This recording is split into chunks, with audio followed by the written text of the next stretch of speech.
अस्सलाम वालेकुम नाजरीन, आज हम बात करेंगे प्लास्टिक मनी के ऊपर।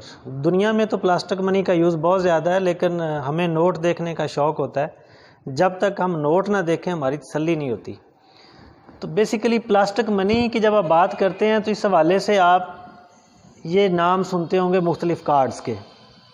आप ATM कार्ड भी सुनते होंगे, आप डेबिट कार्ड भी सुनते होंगे, आप क्रेडिट कार्ड भी सुनते होंगे। तो पहले तो हम ये डिस्कस करेंगे कि बेसिकली ये हैं क्या। अब जब अब ये कार्ड्स का नाम आता है तो फिर ATM का भी आता है। तो ATM क्या होता है? ATM होता है जी ऑटोमेटेड टेलर मशीन।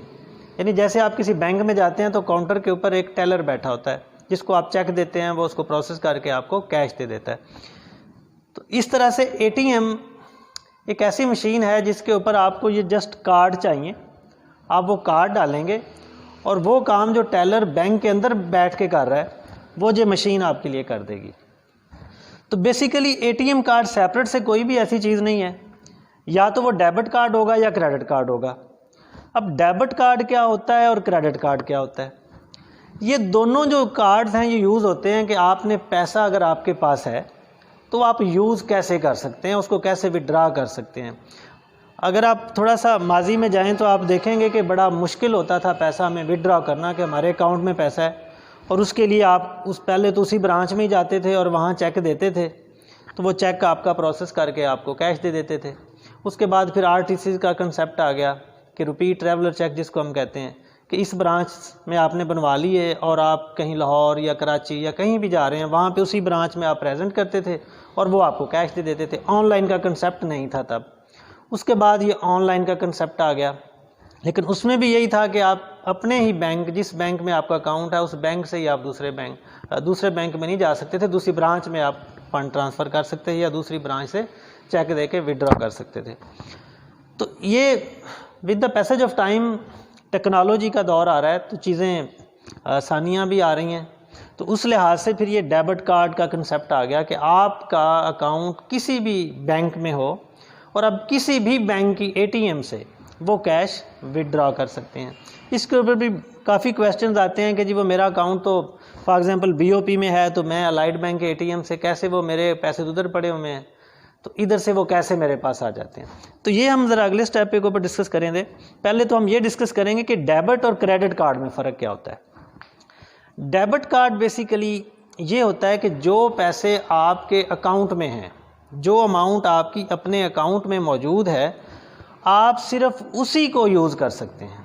यानी आप कैश विड्रॉ कर सकते हैं, आप किसी और अकाउंट में अपने बैंक या किसी दूसरे बैंक में कहीं भी, या आपको बिल पे करना चाह रहे हैं, अगर आपके अकाउंट में पैसे हैं तो फिर तो ये डेबिट कार्ड को यूज़ करते हुए आप उन फंड्स को ट्रांसफ़र कर सकते हैं, कैश विड्रॉ भी कर सकते हैं। अब कैश क्या होता है कि जब आप ATM केबिन में जाते हैं तो आप कार्ड इंसर्ट करते हैं तो ATM जो है आपसे कोड मांगती है। वो ज़ाहिर है कि जब आप कार्ड इशू करवाते हैं तो उसके एक्टिवेशन के टाइम पे आपको एक कोड दिया जाता है जो नॉर्मली 4 डिजिट्स का होता है, 4 अंकों का होता है। अब वो कोड डालते हैं, थोड़ी सी आगे फिर ट्रांजैक्शन एक प्रोसेस होता है, वो आप करते हैं तो वो आपसे मशीन पूछती है कि आप कैश विड्रॉ करना चाह रहे हैं या फ़ंड ट्रांसफ़र करना चाह रहे हैं या कि कोई बिल पे करना चाह रहे हैं। तो ये ऑप्शन उसके अंदर आ रही होती हैं, तो वो ट्रांजैक्शन आपकी हो जाती है। कैश लेना चाहेंगे तो कैश आ जाएगा, लेकिन इसमें ATM में एक थोड़ा सा ये मसला आता है कि आप ATM में फॉर एग्जांपल 200 है या कोई ऐसा डिजिट जो 500 से ऊपर नीचे होगा, वो ATM प्रोसेस नहीं करेगा। यानी अगर आप 1800 रुपया निकालना चाह रहे हैं तो वो ATM प्रोसेस नहीं करेगी। आप 1500, 2000, 20,000, 25,000 आप ये नहीं कर सकते कि 24,300, क्योंकि ये 500 के हिसाब से इसकी प्रोसेसिंग होती है।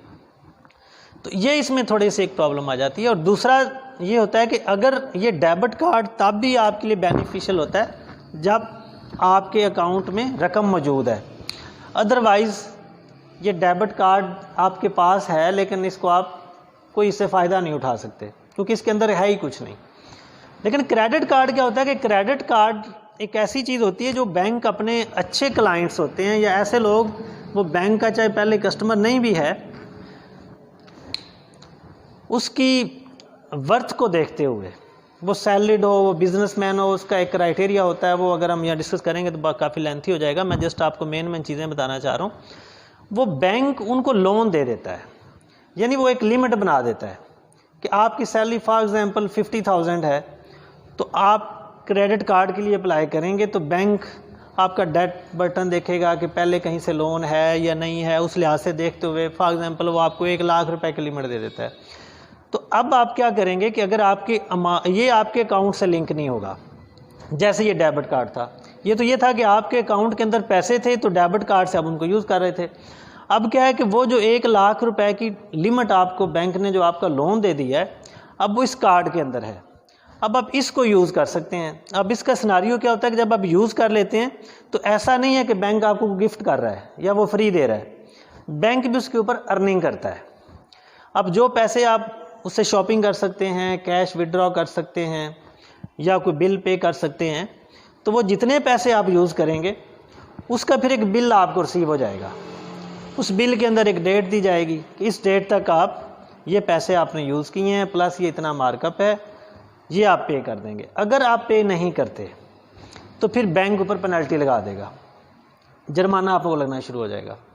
लेकिन इसमें बैंक एक सहूलत भी देता है कि अगर आपने उस कार्ड में से 50,000 रुपया यूज़ कर लिया है, अब डेट आ जाती है बिल की, आपके पास 50,000 मैनेज नहीं हुआ, तो बैंक एक ऑप्शन दे देता है कि मिनिमम अमाउंट वो 1,000 हो सकती है, आपकी जो आउटस्टैंडिंग अमाउंट है उसके लिहाज से 1,500 हो सकती है या 2,000 हो सकती है, जितनी आप वो यूज़ करते हैं उस लिमिट की कुछ परसेंटेज होती है, वो मिनिमम आप पे कर सकते हैं। तो उससे क्या होगा कि आप ना तो डिफ़ॉल्ट में जाएंगे, ना आपको लेट पेमेंट चार्जेस पड़ेंगे, हाँ फिर आपको मार्कअप लगना शुरू हो जाता है। इनिशियली जो कुछ डेज़ होते हैं वो नॉर्मली 40 से 50 डेज़ बन जाते हैं, उसके यूजेज का एक साइकिल होता है, उसको अगर आप अंडरस्टैंड कर लेते हैं तो बैंक उसके ऊपर आपको कुछ चार्ज नहीं करता। अगर पहला बिल आता है और आप फुल अमाउंट जो यूज़ करते हैं वो डिपॉजिट करवा देते हैं तो उसके ऊपर फिर बैंक कुछ भी चार्ज नहीं करता, आपने उतना ही पे कर देना होता है। अब इसका फ़ायदा और इनका नुकसान क्या है? डेबिट कार्ड का एक तो सबसे बड़ा फ़ायदा ये है कि आप फजूल खर्चे नहीं करते। आपके जेब में कुछ है तो आप खर्च कर रहे हैं, अगर नहीं है तो आप खर्च नहीं करते। लेकिन क्रेडिट कार्ड में क्या होता है कि आप लोन आपके पास है, एक ऑप्शन होती है, आप कहीं बाज़ार या किसी शॉपिंग मॉल में जाते हैं तो आप देखते हैं यार अच्छा पैसे तो हैं, फिर बाद में देते रहेंगे, आप यूज़ कर लेते हैं। और अगर कभी वो आपकी गर्लफ्रेंड या बॉयफ्रेंड के हाथ लग गया तो फिर आपको वो उसके अंदर ज़ीरो लिमिट की बचेगी और फिर आप शौक़ में वो यूज़ तो करवा देंगे, फिर वो पैसा आप आहिस्ता आहिस्ता आप कर्ज़ा आपके ऊपर आ जाएगा और उसके ऊपर मार्कअप भी पड़ना शुरू हो जाएगा। तो इसलिए एक तो ये ध्यान में रखें कि जब कभी आप किसी अपने बॉयफ्रेंड या गर्लफ्रेंड के साथ या इवन वाइफ के साथ मार्केट में जाते हैं तो क्रेडिट कार्ड कोशिश करें कि ना ही लेके जाएं, अब डेबिट कार्ड लेके जाएं, ताकि जितने को आपके पास हैं वही यूज़ हो ना, वरना तो जब आप आएंगे तो पता चलेगा कि सारी लिमिट इसकी खाली हो गई है। तो ये थोड़ा सा आपने ख़ास ख्याल रखना है। अच्छा जी, ये तो हो गया ना इनके डिफरेंसेस। अच्छा, अब एक आप और टर्म भी यूज़ देखते हैं, वीज़ा कार्ड है, मास्टर कार्ड है। अच्छा, ये तो था इनकी जो वे ऑफ वर्किंग है कि सिर्फ अपनी अमाउंट यूज़ कर सकते हैं डेबिट कार्ड पे, क्रेडिट कार्ड पे आप बैंक का पैसा यूज़ कर रहे हैं। वीज़ा कार्ड, मास्टर कार्ड, ये क्या है? ये बेसिकली नेटवर्क्स हैं, कार्ड के नेटवर्क। ये अमेरिकन कंपनीज हैं जो इस सारे प्रोसेस को इंटरकनेक्ट करती हैं।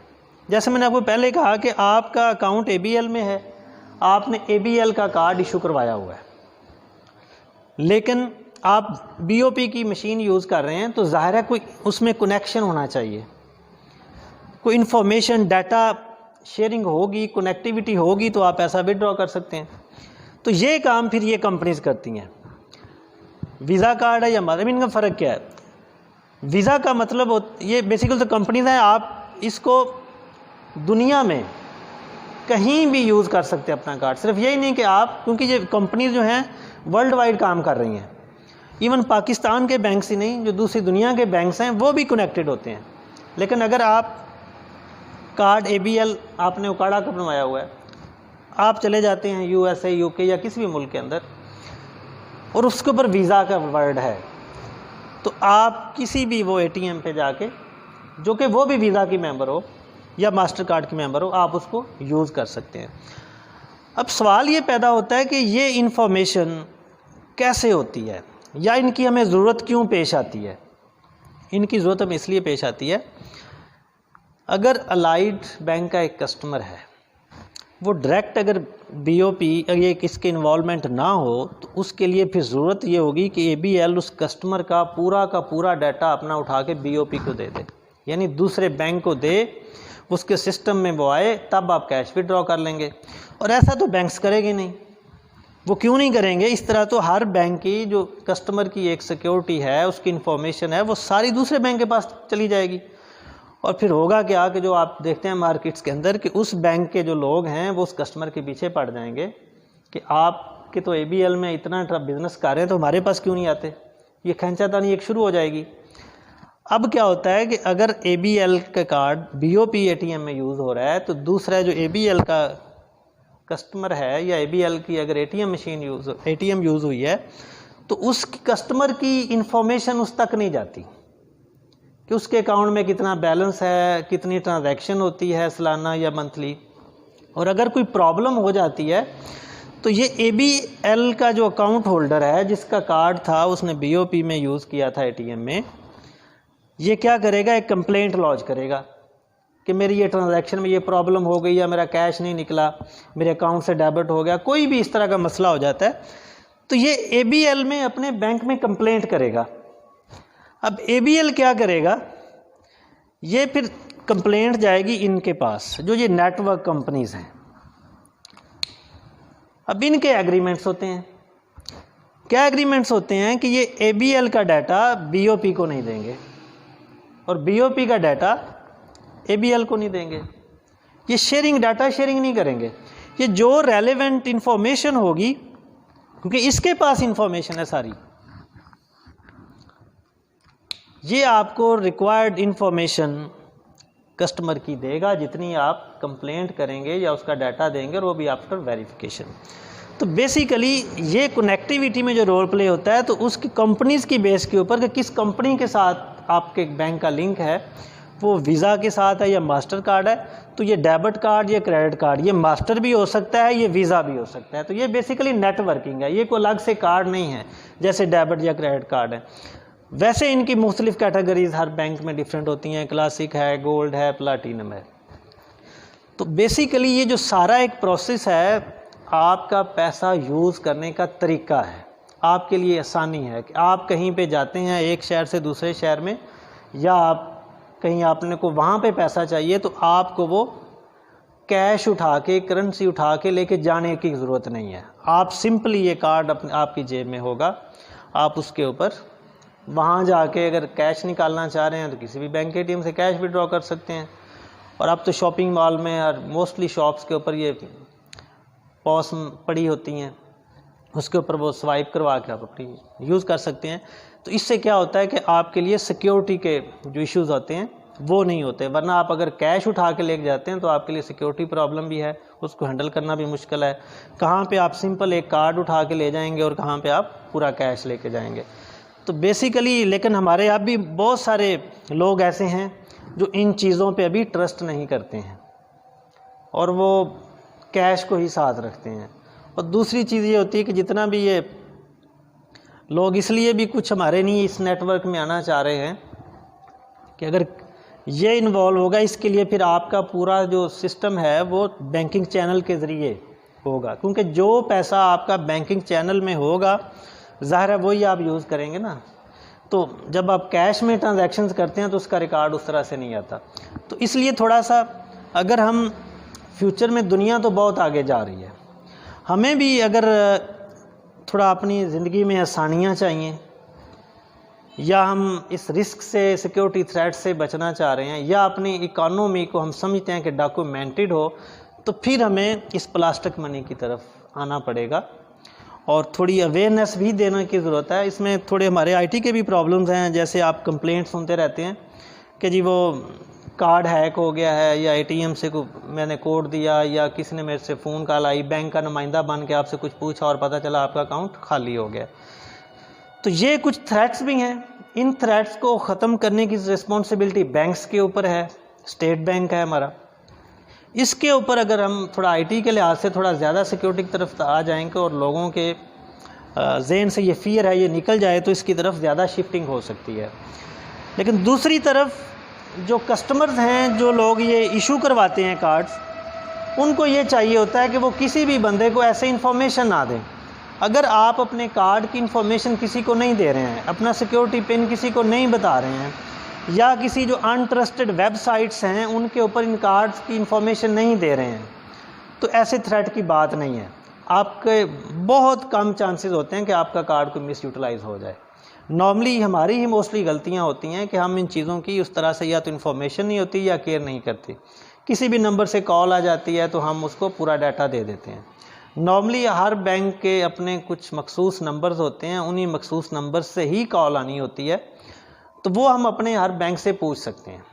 मैसेजेस भी आते हैं और नॉर्मली 4 डिजिट हर बैंक ने अपने एक दिए हुए हैं, उससे ही उसके रेलेवेंट जब आप कैश विड्रॉ होता है तो आपको एक नोटिफिकेशन आ जाती है कि आपका ये कैश आप विड्रॉ हो गया आपके अकाउंट से। तो ये चीज़ें तो बैंक्स भी काफ़ी हद तक इन चीज़ों के ऊपर काम कर रहे होते हैं। थोड़ा अगर आप, जैसे मैंने कहा कि अनट्रस्टेड वेबसाइट्स हैं, वहाँ पे इसका डाटा ना दें। ATM यूज़ करने जाते हैं तो वहाँ पे ज़रा थोड़ा देख लें कि इसके ऊपर कोई ऐसी चीज़ तो नहीं जहाँ पे कार्ड इंसर्ट करते हैं लगी हुई, जो मेरा के बेसिकली कार्ड क्या है, एक छोटा सा पीस है प्लास्टिक का, उसके अंदर एक पट्टी है ब्लैक, बेसिकली वही सारा डाटा होता है, वो रीड करती है ATM। तो उसके ऊपर हम थोड़ा सा केयरफुल होकर यूज़ कर लें तो काफ़ी सारी जो हमारे अंदर ये फियर्स हैं उनसे निकला जा सकता है, लेकिन आपकी ज़िंदगी में आसानी आ सकती है।